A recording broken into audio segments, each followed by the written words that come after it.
क्या लगता है आपको कि क्या वास्तव में संतों पर अभी भी खतरा है? संतों पर हमेशा खतरा रहा, परंतु वर्तमान जो परिस्थिति है जी, क्योंकि सनातन बाहुल्य सरकारें हैं।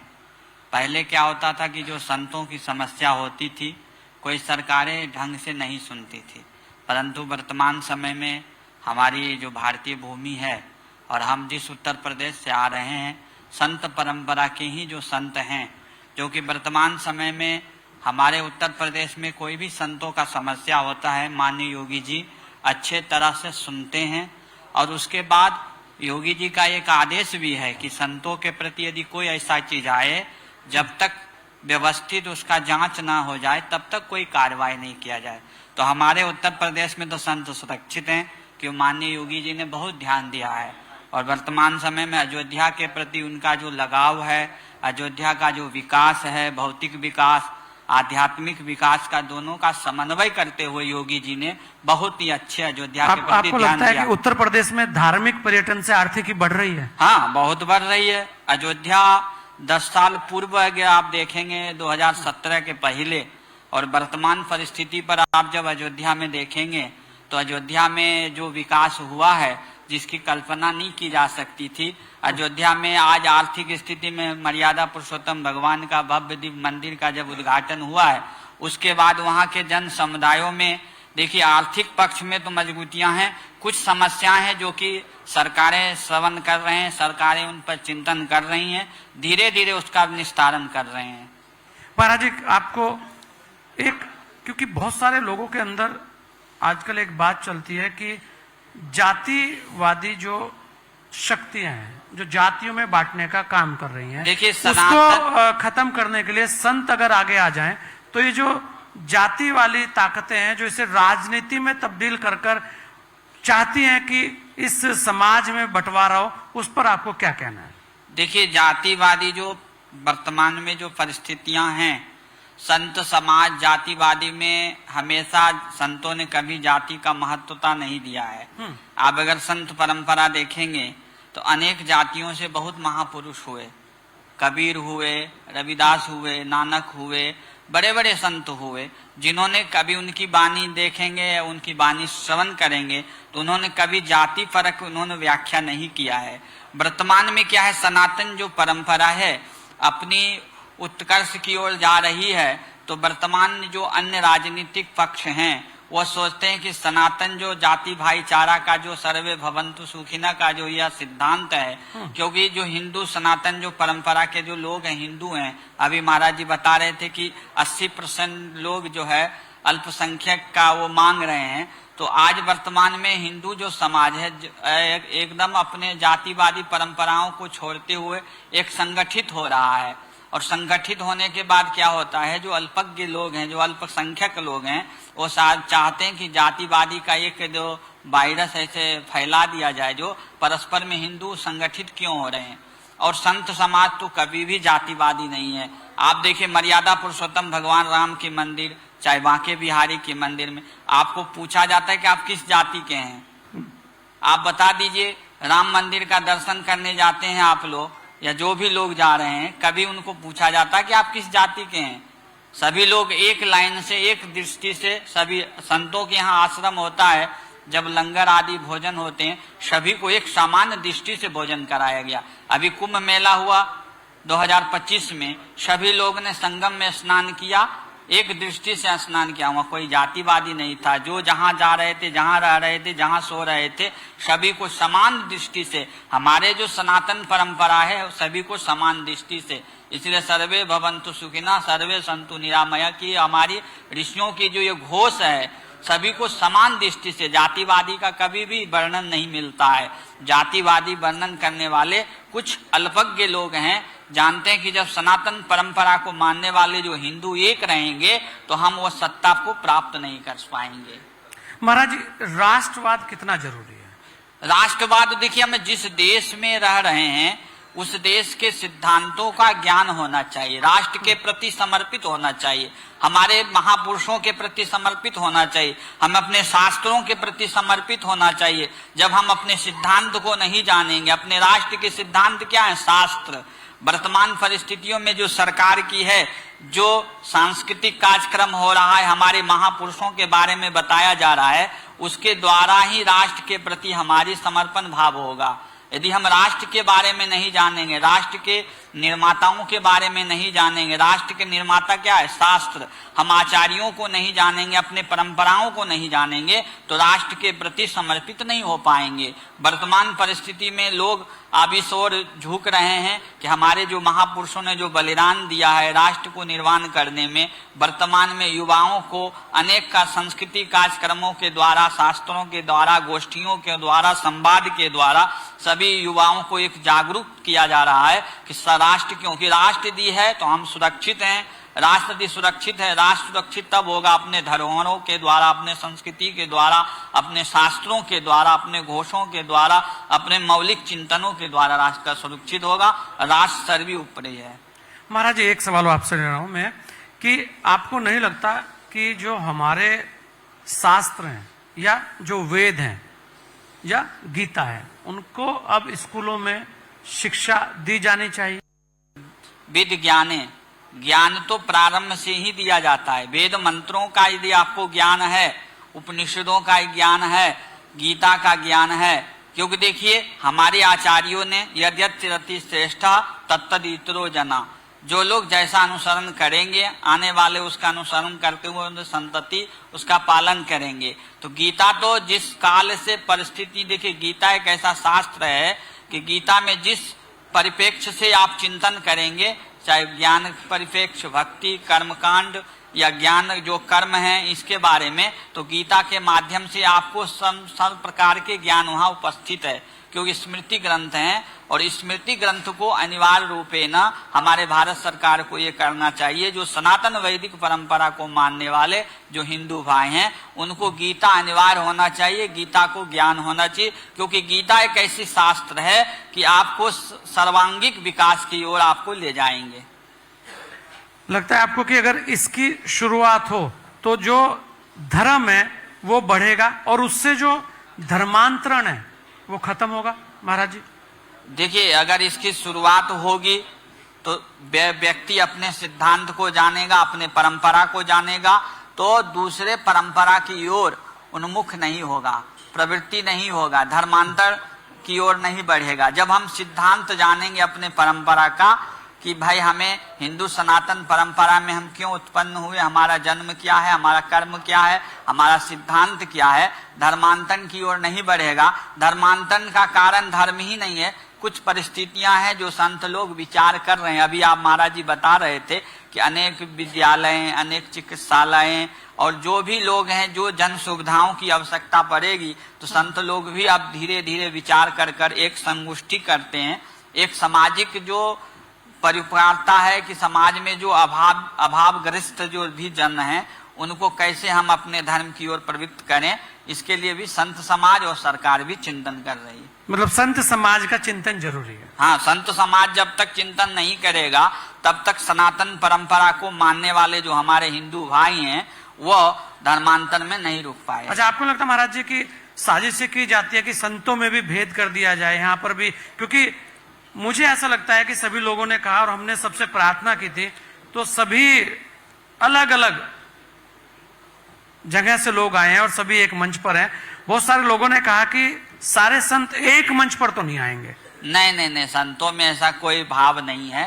संत हमेशा एक हैं, हमेशा सनातन परंपरा को मानने वाले हैं, सनातन संस्कृति को मानने वाले, वेद परंपरा को मानने वाला। जो वेद परंपरा को मानेगा, सनातन संस्कृति को मानेगा, उनमें मतभेद नहीं हो सकता है, क्योंकि हमारे मूल ग्रंथ वेद है। और वेद प्रतिपादित जितने भी ग्रंथ हैं, उपनिषद हैं, पुराण हैं, कथाएं हैं, सभी सिद्धांत का प्रतिपादन तो वेद के सिद्धांत को ही किया जा रहा है। तो हमारे संत समाज में कभी मतभेद नहीं हो सकता है। जो लोग कह रहे हैं उनको संत समाज के बारे में जानकारी नहीं है, या कुछ लोग जानबूझकर मोहरा बन रहे हैं। ऐसा है कि जब तक भेद नहीं करेंगे, जब तक परस्पर में भेद का व्याख्यान नहीं करेंगे, तब तक वो राजनीतिक नहीं कर सकते हैं। तब तक वो अपनी सत्ता को प्राप्त नहीं कर सकते। परंतु संत समाज में ऐसे नहीं है। किसी भी संत को आप पूछिए, वेद प्रतिपादित सिद्धांत का खंडन करेगा? कोई भी परंपरा नहीं करेगा। उस पर बिल्कुल महाराज जी ने लगता कि बात जब संत करते हैं या जब संतों की बात होती है तो उसे एक जगह एक पार्टी विशेष से जोड़ दिया जाता है। अब देखिए, जिसका जैसा चिंतन, हम ये जानते हैं जो पार्टी हमारे सनातन संस्कृति की प्रतीक को मानता हो, तो कोई भी हो सकती है, वो अखिलेश जी भी हो सकते हैं, राहुल जी भी हो सकते हैं, ईश्वर को, हमारे कृष्ण को, हमारे शिव को, या जितने भी हमारे देवी देवता 33 करोड़ हैं, उन उपासनाओं को जो मानेगा, हमारे राम को जो सम्मान देगा, हम उनको सम्मान देंगे। वो किसी भी दल का व्यक्ति हो, कोई भी दल हो, अब दल का चिंतन हो। भाई, पूर्व में भी सरकारें थी, राम मंदिर को चाहते तो पूर्व में भी स्थापित कर सकते थे, पूर्व में भी अयोध्या का विकास कर सकते थे, पूर्व में भी वृंदावन मथुरा का विकास कर सकते थे। वर्तमान सरकार विकास क्यों कर रही है? क्योंकि वह सनातन संस्कृति और अपनी मर्यादा, अपने धर्म को मानने वाले, अपने शास्त्र को मानने वाले, अपने ईश्वर को मानने वाली सरकारें हैं। बिल्कुल, ये बहुत सारी चीजें हैं, लेकिन ये सारे जो वक्तव्य हैं ये उन लोगों के लिए हैं जो लोगों को लगता है कि संत जो हैं वो अलग अलग हैं। कोशिश यही रहती है कि एक संदेश जाए कि संत भी सब एक हैं और राष्ट्र के प्रति समर्पित हैं। हितकारी जी, आप लगातार पूरे उत्तर प्रदेश और बाहर भ्रमण करते रहते हैं। आज हम बात कर रहे थे कि ये जो जातिवादी का दंश है, इसे दूर करने के लिए भी संत हमेशा आगे रहे और आज भी आगे आएंगे। लेकिन यहां पर तब चिंता होती है कि जब जातिवादी के नाम पर बहुत बड़े बड़े आंदोलन खड़े हो जाते हैं और तब राष्ट्रवाद को पीछे धकेलने की कोशिश होती है। क्योंकि सबसे पहले तो हम भारतीय हैं, सबसे पहले तो हमारे लिए भारत माता है।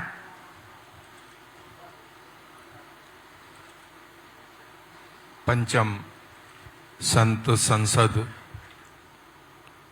नेटवर्क 10 के पावन सौजन्य से इस पावन मंच पर मैं और सभागार में आए हुए सभी महापुरुषों के पावन चरणों में अनंत नमन करता हूं। सभी श्रद्धालुओं को मेरा नमस्कार, जय गुरुदेव। आज का जो विषय है बड़ा ही महत्वपूर्ण है। जातिवाद के नाम पर राष्ट्रवाद को चोट पहुंचाना राष्ट्रभक्ति तो नहीं हो सकती। मैं जिस मिशन का सिपाही हूं, संत गुरु रविदास जी महाराज ने 151 वर्ष मानव शरीर में रहकर भारत भूमि के पावन धरातल काशी की पवित्र भूमि से जो संदेश दिया, उसमें सबसे पहले उन्होंने कारण को जानना चाहा। हमारा जो राष्ट्रवाद है वो क्यों कमजोर है, हमारी कमजोरी क्या है, उसका कारण क्या है कमजोरी का। बुद्ध ने कहा था पहले कारण में जाना चाहिए, कारण का पता पड़ेगा तो निवारण भी होगा। बीमारी है तो संत गुरु रविदास जी ने जिस बीमारी को जाना, उन्होंने भारत भूमि के पावन धरातल पर निवास करने वाले सभी सम्मानित देशवासियों को यह निवेदन किया, जात पात के रोग में उलझ रहे सब लोग, जात पात के रोग में उलझ रहे सब लोग, मानुषता को खात है रविदास जाति का रोग।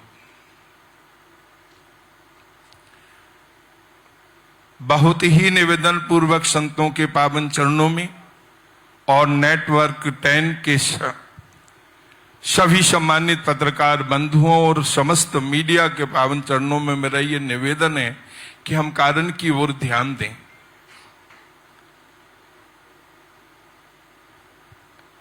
एक ऐसी भयंकर बीमारी है ये जिसने मानवता को शर्मसार किया है समय समय पर।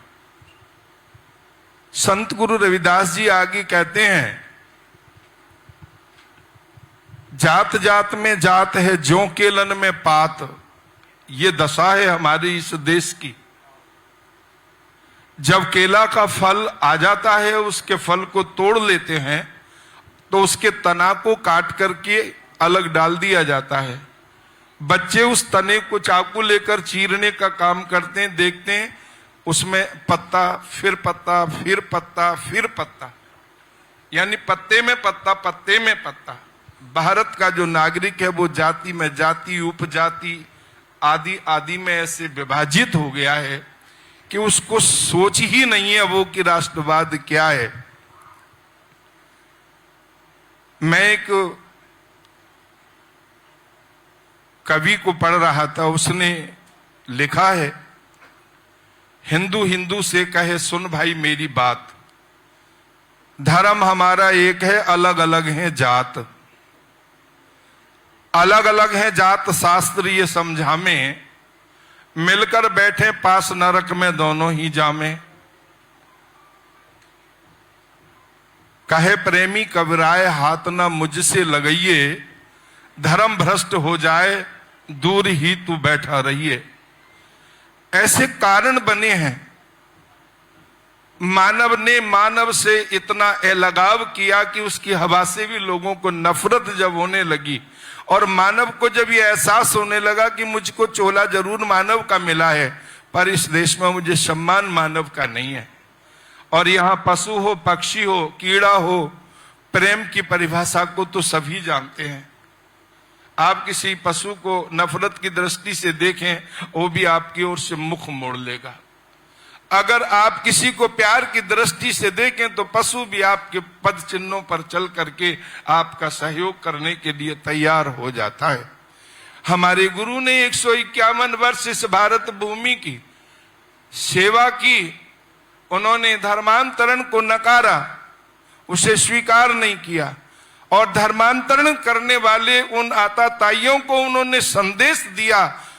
इस दिल्ली के तुगलकाबाद की पावन धरती से उन्होंने कहा, सिकंदर और उनके गुरु शेख तकी को देता रहे 1000 बरस मुल्ला चाहे अजान, रविदास खुदा ना मिल सके जब लग मन शैतान।